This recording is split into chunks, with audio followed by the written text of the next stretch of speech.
It's time to energize your morning. Grab a freshly brewed bean-to-cup crazy good coffee. Build your best blend and customize with our wide variety of creamers and toppings. Get what you need to get back on track today. Wherever you're headed in Atlanta, Racetrack's here for whatever gets you going. And you'll be here before you know it. We're never far away. You'll find us just off Atlanta Highway. Racetrack. Whatever gets you going.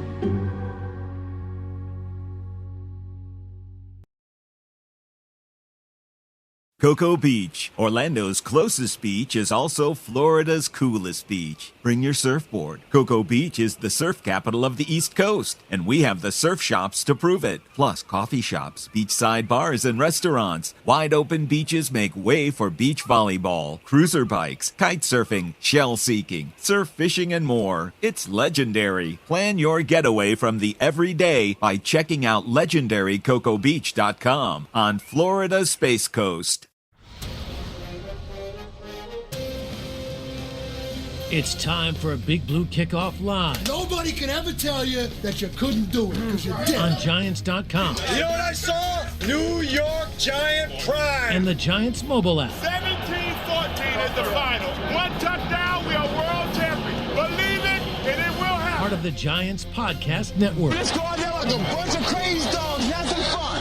We are back and live and better than ever here in East Rutherford, New Jersey after our 2-week hiatus of live programs.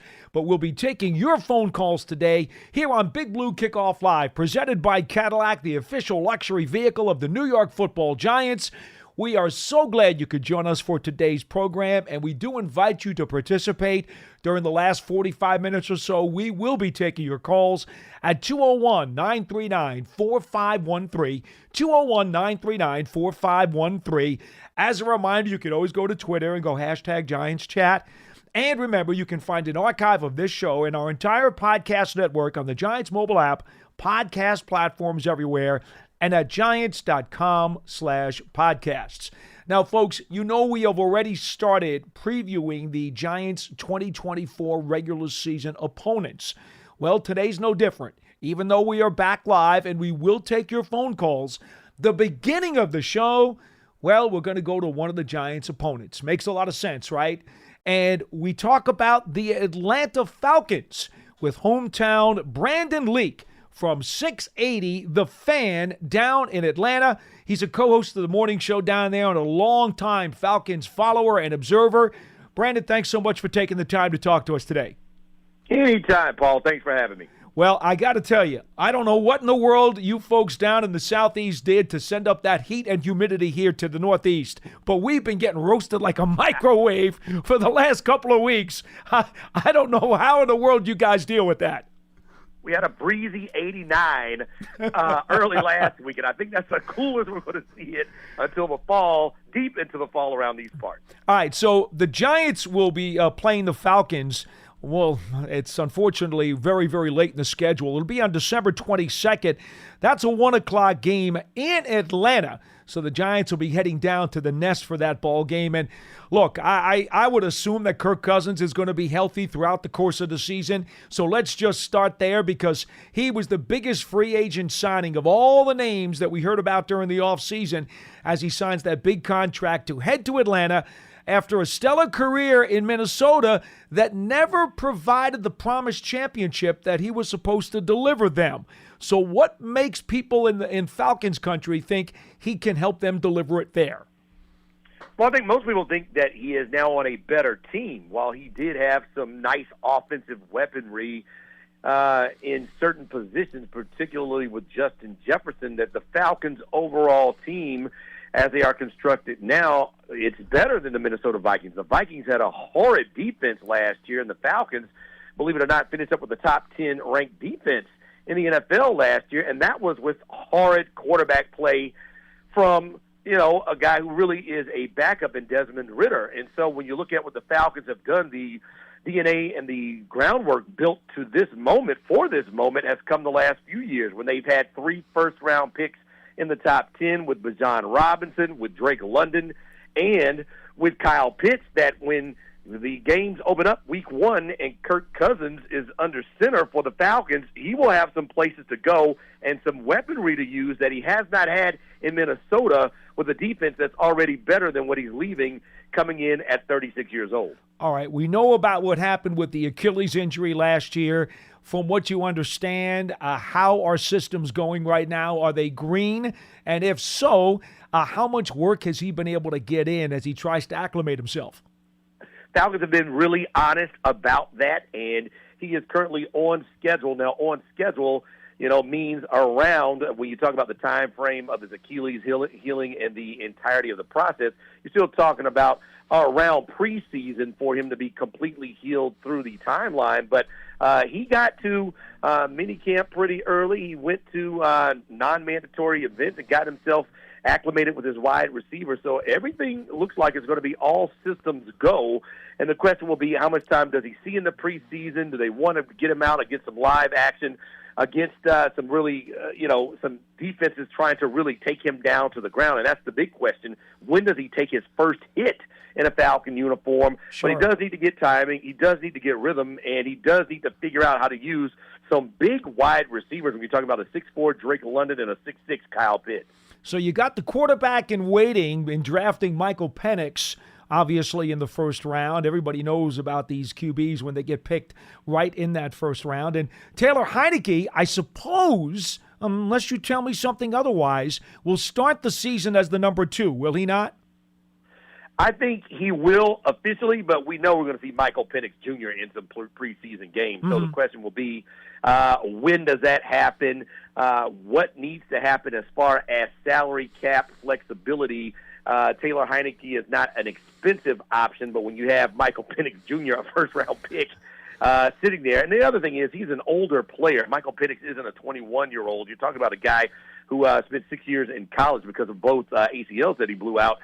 He's an older quarterback coming out. So I think if he can prove that he is trustworthy, because at some point he will be the number 2, and if he proves that he's trustworthy early, it'll be interesting to see how long Taylor Heinicke remains on this roster. But I agree with you. To start the season, first preseason game, you got to think you'll have a veteran quarterback that's been out on the field that has won games in the NFL. Got some talented skill position players there, and Robinson and Pitts and London. Certainly no question about some of the weaponry, but I want to go to Pitts for a second. I remember when he came out in the draft a couple years back, everybody was like, oh my God, this guy is like all universe at tight end. Now, you can tell me from watching him week to week and snap to snap if he is even close to fulfilling the expectations. I will only say this. From being a far-reaching observer, we don't get to see Falcons football very much, obviously, here in New York. It doesn't seem like he has lived up to his billing to this point. Am I right? Am I wrong? If I'm right, how far off is he? And does Cousins bring out the best in him? No, you're spot on with that. The question, though, is why? Is it because he has not panned out? He is not exactly what they thought he was. Remember, when he was coming out of the University of Florida, he was considered to be a unicorn. Look at this guy. He's tight end. He's 6'6". Well, he has an interesting narrative in that his first year was the last year with Matt Ryan, the franchise all-time leading quarterback, and he was a few yards away from breaking a 60-year-old tight end record held by Mike Ditka his first year when he went over 1,000 yards receiving. Enter his second year, and, a quarter of the way through, he blows out his knee. He comes back last year, and it just didn't look right. I remember we got to training camp last year, and he had the biggest knee brace I have ever seen. Paul, it looked like it was a knee brace for 2 people that he shoved his leg into, and we were like, what in the world? He was supposed to have surgery. He was supposed to have recovered, and, I guess the Falcons did what was supposed to be the right thing to do as far as the rules, but he clearly did not look right. He had a little gait to his giddy-up last year, but had a chance with our morning show down here in Atlanta, the locker room, earlier this year. We went and covered one of his charity events at a golf outing, and we got a chance to physically look at him, and he had no limp. He had nothing going on, and he looked like maybe whatever was going on, it may have taken 2 years to get ready. So the question is, has he had unfulfilled expectations because of the injury?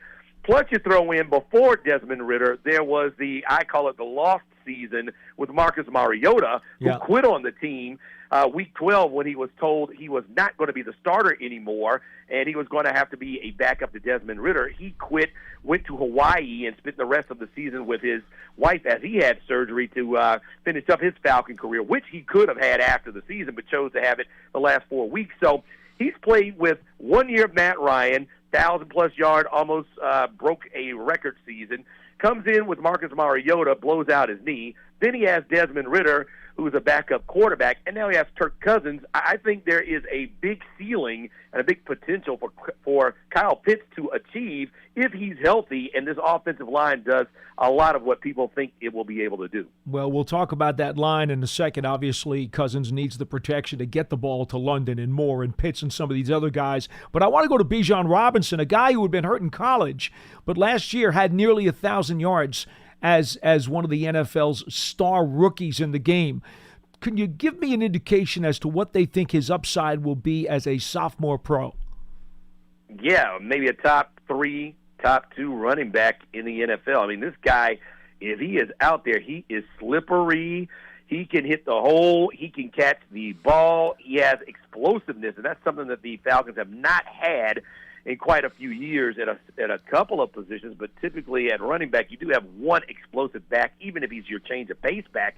And with him being RB1, he is a dangerous individual. He did get many more targets than a lot of people thought he was going to get. He got 86 targets his rookie year last year, and that was with Desmond Ridder. And obviously, when you have a quarterback that is challenged, throwing the ball down the field, having a safety valve like Bijan Robinson is certainly helpful. And he had an opportunity to do more. There was a strange game in Tampa where the Falcons were actually fined for, where he was not made available to play. He was not on the injury report going into the weekend. He did not play. And then in the fourth quarter, when the game was winding down, he got into the ball game and just really came in as a blocker. So really, he got in the game, but he didn't play that much. And that really was a game. He would have had more targets. He would have had more yards. And this guy is explosive. He can hit the hole. He looks like he could be really, really dangerous when you get to the red zone, as he's a guy who can split out and make linebackers miss. So there are high expectations, high hopes, and a lot of excitement around Bijan Robinson, hopefully being one of the best running backs and best young running backs in the National Football League. Well, the Falcons certainly have some guys on the offensive line who can make those things happen for those skill guys. Look, I liked McGarry when he was coming out of Washington, but the one who intrigues me is the Iron Man, the old horse who seems to never get old in Jake Matthews. How high a level can he continue to play at this stage of his career? He's been around forever. Yeah, he's one of those guys. He's exactly what you need an offensive lineman to be. He's somebody, you know he's there, but you don't have to call his name. And he really has been an anchor for this team. And if you really think to the previous conversation, what he's had to be a part of, he's had to witness the heyday of Matt Ryan, the let's wait and see what's going on with Marcus Mariota. That didn't work out. The disaster that was Desmond Ridder. And now he's got Kirk Cousins coming in. He has had to really teach and do a lot of extra outside of his positions when you're talking about having a situation where the left guard had to be taught. So when you're talking about being a veteran offensive lineman, and then you have to show the guy right next to you and teach some things and get some communication with the guy next to you as an extra part of your job, this guy really has been solid, and we're hopeful. A lot of people are hopeful down here that the Falcons will have him and this offensive line not only run. They did a very good job of run blocking. The question will be, can they pass block at an elite level for 17 weeks for a quarterback like Kirk Cousins, who will not leave the pocket unless he absolutely has to, and he's coming off of an injury. I think you guys have the fountain of youth down there. I remember Mike Ken and I remember Jeff Van Note, who two guys were like Methuselah's relatives, right? They just never seemed to retire. In fact, I still think those guys are playing, for God's sakes. And here's Matthews following in their footsteps. I don't know how in the world the Falcons do it, but they hold on to these quality linemen forever. It's amazing. It really is. Yeah, you look at, Noter was one of the all-timers, as they say he's a genius, that he has a photographic memory. Having guys like that who are around for a long time. Back in the 90s, they had a guy that played with you guys when you're talking about Big Bob Whitfield, sure, who was one of those mountains of a man that could really be counted on and beat people up. And that is yet to be seen. You can be a good and physical run team. You can do a solid job in the passing game, but can you beat people up and beat different types of defenses and people up? That is yet to be seen. But certainly, if that is going to be part of the case, then you're going to need a veteran offensive lineman to be a part of that, lead the way, and show it by not giving up stats or some whiffs on your quarterback when you have key moments in games. You got another Graybeard and Grady Jarrett over on the defensive line. David Onyemata coming over from the Saints, who I thought was an underrated player when he was in New Orleans. That's your beef up front. And then the linebacking core has an old familiar face who signed with you guys down in Atlanta a couple years ago from the Giants, Lorenzo Carter. How about giving us a little bit of a thumbnail as to what you expect out of the front seven this year? Yeah, Zoe Carter, also a UGA Bulldog, so he's big and well-respected down these parts. With the selection of Michael Penix Jr., it tipped the hand of the Falcons. It was, you had an opportunity maybe to get yourself an edge rusher or another big fella early, and when you went quarterback, you decided to go with the beef that you had. So you mentioned Grady Jarrett, and there are some big fellas. Kentavious Street, they picked up last year from the Eagles. They draft Roro, big fella. He looks like Grady Jarrett a little bit out of Clemson. And then you mentioned Onyemata, who is a beast, and he always goes for it. They also have a big fella named Taquan Graham, and then they drafted Brandon Dorlus this year. So the front seven is going to be a rotation. I think that will probably be the more settling unit. The question will be the linebacking core, because they're going to go from a traditional 4-3 to more of a 3-4. They'll be hybrid, and they always play multiple, like most guys say.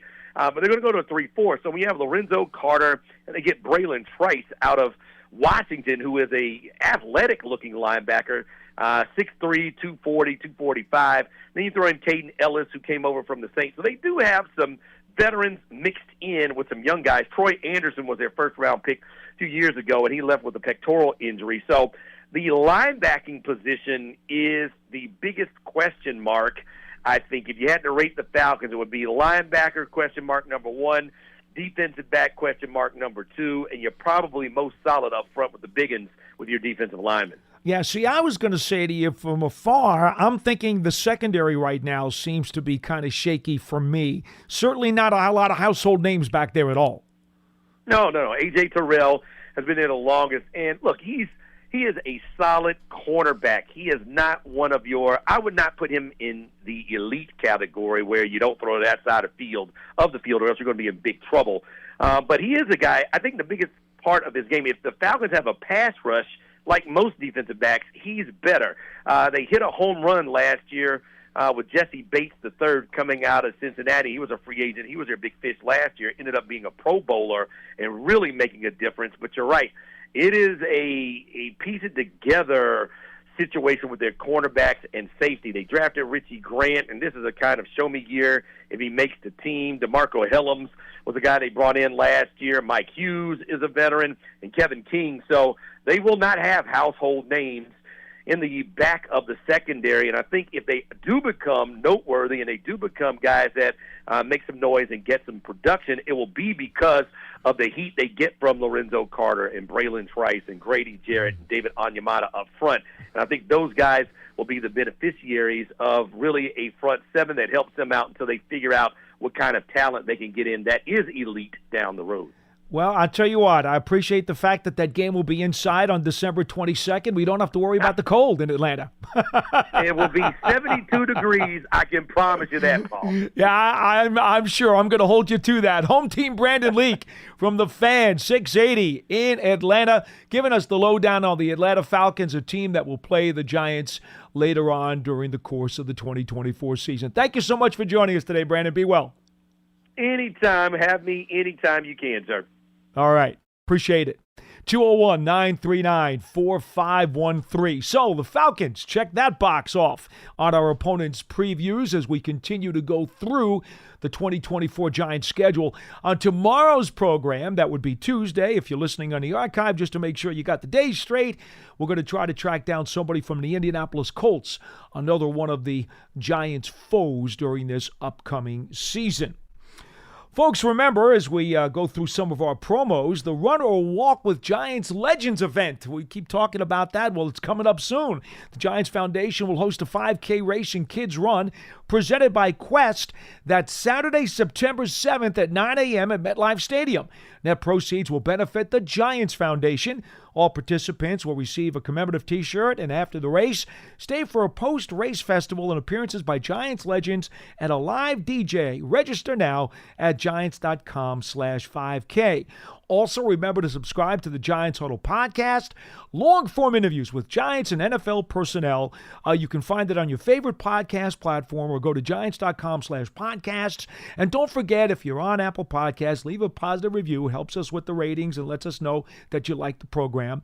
And Giants season ticket memberships are available for the 2024 season. You get exclusive member benefits year-round. To learn more all about those, visit Giants.com/tickets. Limited inventory is available, and the Giants official connected TV streaming app is Giants TV. It's free on Apple TV, Roku, Amazon Fire TV, and the Giants mobile app. One final note to bring you, and that is Giants training camp practices are free and open to the public beginning on the 24th of July. However, all of the free tickets that were distributed through the internet site have been claimed, so it is a sellout. Perhaps you've got some friends or family who can't use their tickets and will send them off to you as a nice gesture of goodwill, or perhaps they just just want to bring you along or just let you go for whatever the reason. But there are no more tickets available. I remember when we were still live 2 weeks ago, we were telling you folks about that, and everybody hopped on the internet and they scapped up those tickets like hotcakes at a pancake house. And so they are all gone. And I apologize. There's only so many stands that they can put up outside the facility. They have sold out all of the tickets for Giants training camp. So now that we've got that stuff out of the way, the rest of the show is up to you folks at 201-939-4513. 201-939-4513 here on Big Blue Kickoff Live. We go to Greg in Atlanta. How about that? We're staying in Georgia for the first call of the program. Hello, you're first on the program. Hey, how you doing, Paul? Good to talk to you. How are you? All right, I haven't called in a while, man. But I'm calling now because just to give my opinion on the upcoming season a little bit, if I may. Sure. Let me start off by saying I am a Daniel Jones fan, but I really kind of feel like, we did not make a good move this year by not preparing for our future at quarterback. I just feel like I just heard an article where just listened to a thing where Patrick Peterson made a negative remark about Daniel Jones and how he feels like Daniel Jones can't read defenses. And the only reason I'm bringing it up because that's what I've been telling my friends the last couple of years, just looking at him and how jittery he is. I understand our offensive line hasn't quite been what it should be, but just looking at how Daniel Jones sometimes take off, before, it just seems like he's not comfortable with hanging in the pocket. You wouldn't be. That's going to be a big problem this year. You wouldn't be comfortable in the pocket if you were feeling as much pressure as a pressure cooker back there either. I don't think there's any doubt that Daniel Jones was impacted by the very, very substandard play, and I'm going to use a very nice term, say substandard. It was flat out bad, okay? The pressure on the quarterback last season, even before Daniel Jones was injured, was way, way, way too much. And I absolutely believe that he was impacted by that. So the question becomes, can he recover from that once he gets behind this new offensive line as they tinker with the offense and they hope that these guys can give them improved play? Will Daniel Jones go back to the guy that he was 2 years ago and still show you an upward trend? Or is he going to wind up being so significantly damaged by what happened during the first half of last season that he'll never be the guy to fulfill his potential? That is an unknown. That's an unknown. And you're right and fair to question it. I tend to lean to the fact that he's going to be okay. But that's simply an opinion that nobody has to share if they don't want to. I think the fairest thing to do is say, let's wait and see. Let's let him get out there, right? Let him get out there under these new circumstances and see what happens. If he's good, then say he's good. If he's not good, then say he's not good. I would only add one other item to your comment, and that is, and I know a lot of people have been talking about this on the internet, about Patrick Peterson, who was most recently with the Vikings, and I believe he's with the Steelers now. He popped his mouth off. I don't know when that came from. I don't know the date and the context of his comments, but I do know this. Daniel Jones really gave the Vikings an absolute mammoth headache, not only in the regular season game they played in Minnesota in 2022, but then he beat them in the playoff game. Okay? Yeah. And both times, he led the Giants from behind and made those Vikings fans absolutely bonkers as he was basically shredding their secondary as if, he was a paper shredder. So I don't understand. Again, I'm not going to criticize Peterson because I don't know the context or the timing of his comments, but it sure does sound awfully funny after what he did to the Vikings in 2022. I agree. Well, that's all I really wanted to say, man. I listen all the time, and thank you guys, and let me let some other callers get in. Hey, great for the call. Thank you so much, and please give us a call back, Greg. 201-939-4513. Phone lines are open. I know you folks have been itching to get on the line, so please, this is your opportunity. Remember, the Giants rookies will actually be reporting to the facility tomorrow. They'll get their check-ins and their conditioning tests. They get to come in a week before the veterans. The veterans will have their first practice on Wednesday the 24th. You guys already know if you have tickets, that's a practice that you can come and see. But the rookies are allowed to come in tomorrow.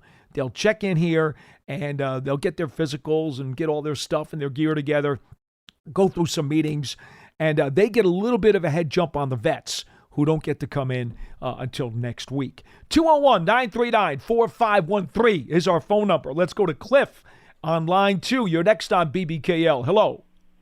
Hey, Paul. Hi. Hey, thanks a lot for those shows last week, man. You kept me engaged with those previews. Oh, appreciate it very much. We figured, as long as the holiday season was here and a lot of people may or may not be around, want to make phone calls, or we certainly had staff here who wanted some time off, we figured if we got those previews in the can, we'd give you something to keep you occupied. Yeah, well, it worked for this guy. Okay. So, yeah. Listen, I wanted to ask you about what you think Dable meant when he made a certain comment recently. But before I get to that, I was wondering about Saquon for years, and I never really checked into it. Yeah. In terms of, when I heard he was from the Bronx, I assumed he was really from the Bronx. And I finally checked into it. He's 4 years old when he leaves the Bronx, man. Right. And the family moves to Bethlehem, Pennsylvania. The famous steel town in the Lehigh Valley, which is where the Eagles were training. Not necessarily in that town, but not far from there. And Allentown is not far from there, and it's like 30 or 40 miles, north of Philly. So it's not like he was a Philly guy, but he was a huge Eastern Pennsylvania guy, and he was really popular in high school. And when he goes to Penn State, I didn't realize he reneged on Rutgers first, and then he goes to Penn State. And the most striking thing was when I would talk to Eagles fans the last few years, they would, trash everybody on any other team, including ours, but never him. They always talked about loving him, and it was very striking. Well, Cliff, he did a lot of charity out there, too. If you followed his career path, not only to Penn State, but then even to the Giants, he always gave back to some of those folks, not only here in the New York metropolitan area, but gave back to those youths in Pennsylvania as well. I mean, he was a very generous athlete as he continued to progress. He never forgot. And that's one of the things that made him the class guy that he was. Absolutely, but I think it's one of the things that made him sign with the Eagles. I can't tell you how much of a percentage was involved in that, but I'll say this. Don't you find it kind of odd that there were rumors there'd be a heavy market for him, and there were 4 or 5 other teams that were supposedly playoff contenders that we heard they had cap room and they were going to make a heavy pitch for Barkley. Well, if that was true, right, then why wouldn't his agent have held on to Barkley for a little while and tried to negotiate and tried to use those teams as leverage and get an even better deal? I say the reason is because the deal that the Eagles gave him was so outlandish, it was so out of this world, that Barkley and his people knew they weren't going to get another deal like that, so they jumped on it right away before it disappeared. Philadelphia did not make a good business decision. They're rolling the dice. They're taking a risk that he's going to be healthy for at least a year, maybe 2, and that he can get them to the Super Bowl because he's an incredible talent. And I will never, ever dispute his talent. The guy is one of the best 3 running backs in the National Football League in terms of all-around ability. But because of the durability factor and the continuing injury problems that have plagued him throughout, that's what makes him a bad financial risk when you put the kind of money on the table that the Eagles did. And I think him and his people knew they were not going to get another large number akin to that one in the depressed running back market.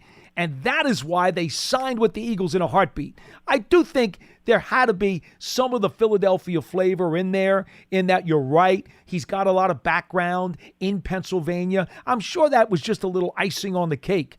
But look, the way I see it, Saquon Barkley was going to go where the money was. He was going to take the top dollar. He wasn't going anywhere else except those who were going to give him the most money. And he did. Well, that's helpful. I'm sure the business part was primary, but the bottom line was, we didn't lose him. He went. No question. Because, see, Joe Shane put him on the spot. And that's the other thing. I haven't talked about Hard Knocks at all, which, of course, it has its 3rd episode coming up tomorrow. Let me just say this to you, Cliff. If you saw the show, and I'm guessing you did, yes? A little bit. I saw highlights. At one point, and I'm the first one to say you got to be careful about taking quotes. Even in these video shows, stuff can still be edited and taken out of context. So I'm very quick to say you need to understand context. But I also think it is very telling. Joe Shane and this organization did want Saquon Barkley back. They knew how talented that he is. There's no doubt about that. But Joe Shane wanted him back at a price that he thought made business sense, given his injury history and his age. And if you listen to Joe with Saquon on the phone during one of the Hard Knocks episodes, basically what Joe did, he put the ball in Saquon's court. Barkley, for a year and a half, kept preaching, I want to be a lifetime Giant. I never want to leave. I want to see my name up here in the Ring of Honor. I want to be one of the guys who turns the Giants franchise around. Well, to my way of thinking, Joe asked Barkley to put his money where his mouth was. Oh, yeah? You really feel that way about the Giants? Well, we don't have the kind of numbers and the kind of money to afford under the cap to be outlandish and pay you crazy numbers. So you're going to have to take what we can afford and show us that you really want to be here. And Barkley gave you his answer when he decided to go to Philadelphia and take the gold. Right, and just to finish that up, I'm glad you said a year and a half, because I thought it affected both contracts, including the one that ended up being the franchise last year. Mm-hmm. I really do. Well, anyway, I wanted to ask you about the Dable thing, and I'll take it off the air. It was either in Hard Knocks or during the 100th anniversary celebration. There was a quote from Dable, in a video that we're still building our team. We still don't have our team yet. We're still adding pieces. And I just wondered if you had a take on what pieces those were. Well, I mean, if you look at it, Cliff, and thanks for the phone call. Folks, we have lines open at 201-939-4513.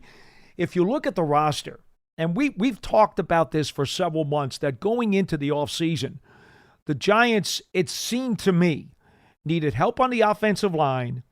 They needed some more depth at corner, proven depth at corner is what I should say. And they also needed another pass rusher. Well, look, they signed 2 veteran offensive linemen in Illuminor and Runyon. Now, these guys are solid, steady, sturdy NFL starters. Neither one's a superstar. Neither one's going to the Pro Bowl, okay? We don't want to, sugarcoat that. But these guys are good, established NFL starters. But behind them, let's not kid ourselves, folks, there's still a lot of question marks. And all it's going to take is one key injury on that offensive line, and now you're having to elevate question marks into the starting lineup, right? I mean, you don't really need to be a genius to figure it out. Just look at the depth chart between the young guys who are injured, right? In McKeithen and Azudu. Look at some of the other veterans, Slotman, who, he has a limited NFL resume. He's your backup center right now. I mean, you look at your third tackle. I mean, I know you could move Illuminor out there if you have to and then just plug in one of the other guards inside, but that involves 2 moves instead of only 1. So, what are you going to do with your third tackle right now? It would seem to me, and I know he was nicked up during the spring, but Matt Nelson, the former Lion, seems to be, at the moment, a guy who would be heavily in the running to be the third tackle unless they did decide to play musical chairs with Illuminor. I mean, we're not talking about a tremendous amount of proven commodities here. So depth-wise, I think it's safe to say the Giants think they've got a solid foundational starting 5. But once you get into that depth chart on the offensive line, I think it's unproven. There's a bunch of question marks there. So I think they've helped themselves, but are they on concrete ground? I think it's still wait and see. As far as the corners go, well, they got numbers. And I think we would all agree they have numbers. We know Banks is going to start on one side. I'm a big Cordell Flott guy, but even I have to admit, while I love his attitude and think he has the ability to shine as a boundary corner, he's still relatively unproven. So you've got McLeod, you've got Hawkins, you got Herndon. Drew Phillips was drafted in the 3rd round out of Kentucky, but, they expect him to be a slot guy and compete in the slot. So you have a bunch of unproven guys, but at least potential answers at the corner opposite Banks. Would I feel better if there was a more proven guy there? I suppose I would. I had been saying it for a couple of months. I might think about a Kello Witherspoon, right, from the former Ram, the free agent. Big, tall, 6'+", 6'2+ corner. I suggested him while he was out on the street. Because it seems to me that, I would probably feel more comfortable if I could have a veteran corner with a long established pro resume to not only help out some of those guys, but maybe actually play if he needed to. I mean, kind of like when they had Fabian Moreau a couple of years ago, and he helped get them to the playoffs. So that's probably, still in my mind, an area that I'm kind of still looking at out of the corner of my eye. Pass rusher-wise, well, we know what they did. They went and they got Brian Burns. Burns, Thibodeau, Ojulari, Tamon Fox. Those are your 4 guys, right now, as the stand-up outside linebackers or edge rushers, if you will. That's what, if you're going 4 deep, those are the 4 deep you're going. Would you love to have had another one? Well, that's probably a luxury, right? Because it costs an awful lot of money to get one of those guys. Very, very difficult. So you're going to have to hope that either Ojulari stays healthy and is more efficient this year than he was last year, if he's going to at least play in a rotation, or you hope that Tamon Fox takes a step up, because he certainly showed some things, as a rookie, but can he step up to another level and Who knows? Maybe unseat Ojulari. I don't know the answer to that. That's still a question. So for me, those are the three areas that I went into during the offseason saying, what are the Giants going to do? And I think they've got enough to be okay. But if injuries strike any of those positions, it could get real sticky in a hurry. The other spot that I would warn you about is the power running back spot. I've always said I prefer to have a power running back in that room. Someone who is going to push the pile that extra yard and a half on a 3rd and 2 to make sure he gets it if the offensive line doesn't give him enough room to run. The Giants don't really have one of those guys. Yes, Singletary does run between the tackles. He is an inside runner.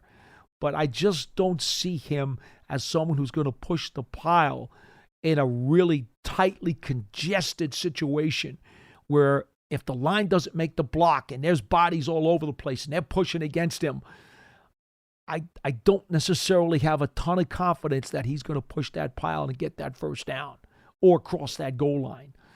So I'd love to see them maybe add a power back. That's the other one that, kind of gives me a little bit of a yellow flag as I get ready for training camp. 201-939-4513. Phone lines are open. We've got about 20 minutes left on the show. Tony is in Las Vegas, and he's next on Big Blue Kickoff Live. Hello, Tony. Hi. Hi. How are you? I'm very good. How are you? Good. Glad to see you guys are back. It is wonderful to be back. Trust me.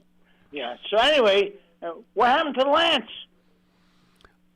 You know what? I don't know where Lance is these days. I've talked to him a couple weeks back, but I haven't talked to him recently. So just check on his Twitter page. I know he accepts messages. You can reach out to him there and ask him yourself. All right, very good. And for once, I want to call you guys and saying I thought our general manager made a big mistake not picking up the 50-year on Daniels. Well, let's put it this way. If you reverse the calendar and you go back to when Daniel Jones, was in a position to be optioned by the team, they looked at it and they decided that based on his injury history, you know what? They were better off not doing it. Well, history proved it otherwise. Well, that's always easy. Hindsight, what they tell you, it's always 20/20. Hey, I'm the hindsight guy. Okay, and that's fair. I love the fact that you admit to that, because most people who criticize using hindsight won't admit that they're 20/20 guys and that they will look at it from the reverse angle. So I appreciate that you admit to that, because that's absolutely. It's would have been better off. Well, it's an unfair way to look at it. Hurt so much less here. Right, I understand. I It would have understand. been a much easier contract, and we could have probably drafted somebody. Well, no, and again, I appreciate the fact that you admit to looking at it that way, because most people won't. See, I've always been of the understanding from a business perspective, because I always put my head in the head of the head coach and the general manager when there is a particular decision that has to be made. Because I think that is the most reasonable and logical way to formulate an analysis or an opinion.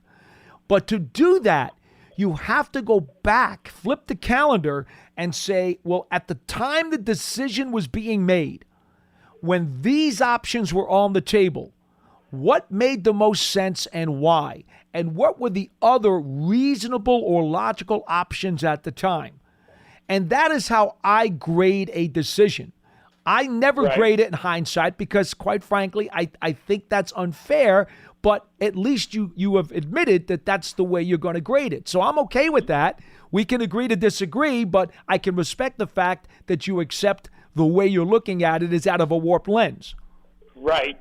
But the key is they didn't draft a quarterback when they turned it down. So they could have had him at a decent price, and then he had a great year, but when he was coming up for a contract, he had a terrible year. Who did you want to take?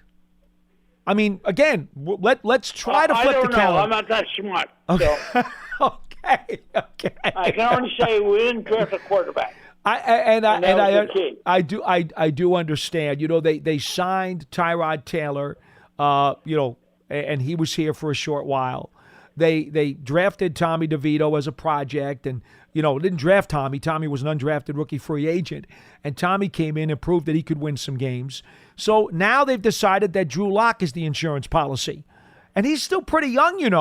Drew Lock's I know he is. He's only been in this league a handful of years. I mean, I truly believe, and they basically have told you as much, when they signed Drew Lock, I told you guys on this program that he's the insurance policy, and there is no longer a great importance on trying to draft one. And that's exactly what's played out. They did due diligence and checked in with the Patriots to see if the Patriots were going to move out. And that's fine. You have to do due diligence. Every GM needs to do that. If you know that there's going to be, or the possibility of a pick that's very high, that might be dangled out on the trade market, you have to do due diligence, make a phone call and say, hey, if you're going to move that pick, let me know what the price is. We should at least know. You have to do that. So that's what the Giants did. But clearly they were not desperate to go after a quarterback because they believe that Drew Lock is an adequate insurance policy. Well, and I think so too. This past year, I was talking about back when they didn't pick up his option. Well, that's water under the bridge. That's kind of too late at this point. I know. I've been for the last year, want to call and give my viewpoint on it. That's okay. You know my first game that I ever went to? What's that, sir? Was the championship game against Baltimore. So Tony, 59. we're talking 15, the one at Municipal Stadium. It was a Giant Stadium. No, well, one of my suppliers, I was 19 years old and purchasing stuff. In he said, you want to go to the game? I said, what game? Giants against the Colts. I went. All right, now in and 50... next year I became a season ticket holder, and I was for 40 years. Oh, that's awesome. Now, in 58, the Colts beat the Giants in the greatest game ever played, the 58 championship game in overtime. Right. That's the game you're talking about. Yeah, absolutely. Okay. In 59, they had a rematch in the championship game against the Colts down in Baltimore at Municipal Stadium, and the Colts ran away with the game. Right. Okay. Yeah. Thanks for the call, Tony. Me. Right, thank you. Thank you. Keep enjoying Giants football. 201-939-4513. Hard Knocks. I'm glad that we had a chance to, during conversation, to bring that up. Hard Knocks Offseason is now 2 shows in. Show number 3 will be coming up tomorrow night. It's on HBO Max. And by the way, folks, there was a lot of confusion when that show came on a couple of weeks ago. Pearson, did you try to check it out that first time when it was on 2 weeks ago? Because if people went to HBO instead of HBO Max, they had to wait. Or at least I thought they had to wait because it was listed as 10 o'clock on HBO Max. And it actually came on the stream it was listed as 10 o'clock on HBO on Fios. But it actually wound up going on Max on the stream at 9. And then, as I was later told afterwards, HBO interrupted their regular programming at 9. I guess it was a show or a movie.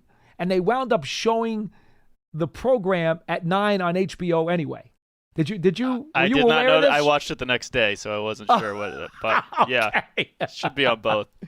Well, that's good because you saved yourself a headache of trying to figure out where it was going to be. It's very true. Well, here's what I did for show 2, just to make sure that I had it right, because I originally was going to watch it on HBO at 9 o'clock on the first Tuesday, and then when I'm watching in the first 15, 30 seconds, whatever it was, and the show wasn't there, I immediately went to the stream to Max. Panicked. I panicked, and I got the stream up, and I watched it on Max. There you go. And then last week, I figured I'm not jerking around with the over-the-air based on the Fios television schedule. I'm just going right to the stream and HBO Max, and I watched it at 9 o'clock, and it was fine. Glad you figured it out. Important to figure these things. And I didn't even have you with me. I know. All by yourself, you did it. He, Pearson, our crack producer, our all-pro producer, always running the controls, knows how to run all this stuff to make sure it goes smoothly. And so, couple things. Now, I think the important thing for everybody to remember about Hard Knocks off season is that, as Joe Shane has said, he told Albert Breer from Sports Illustrated for a column that came out 2 weeks ago.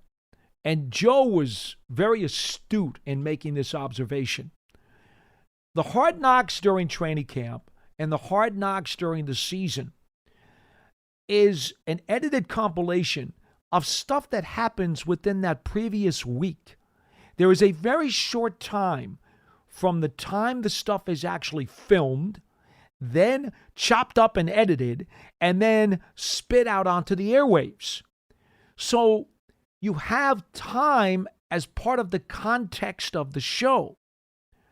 This is the first ever Hard Knocks off season, which lends itself to a very different dynamic because you don't know exactly, and I know that during the course of the program, they do flash up a screen with a chyron indicating the date of some of the conversations and things that were taking place, including the combine. But I think what's important to note is that you truly don't know specifically the time for a lot of the comments when they occurred. Now, for example, I remember being at the Giants' 100th season celebration over at MSG, and they showed a preview of the program. And Shane Bowen, the brand new defensive coordinator who came in February, was quoted in a clip. Pearson, you probably remember this. He was quoted in a clip talking about the kind of defense that he was going to play, the type of scheme that he wanted to play. And then he talked about how intrigued he was by Ryder Anderson and Boogie Basham, and also talked about how he was going to hopefully employ Isaiah Simmons if they were able to bring him back. Well, I remember seeing the tweets that night and the next day. Several folks were immediately popping that stuff up right away. And, this is what Bowen's going to do with his defense.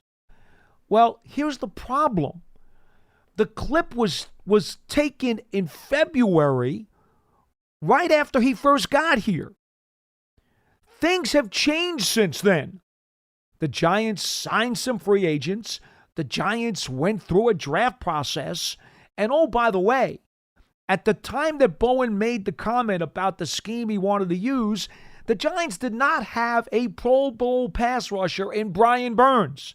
They subsequently made a deal for Brian Burns, which, if I am Shane Bowen, I'm not only throwing a party, but I'm also tweaking whatever thoughts I had about this defense now that I've got another play toy to use.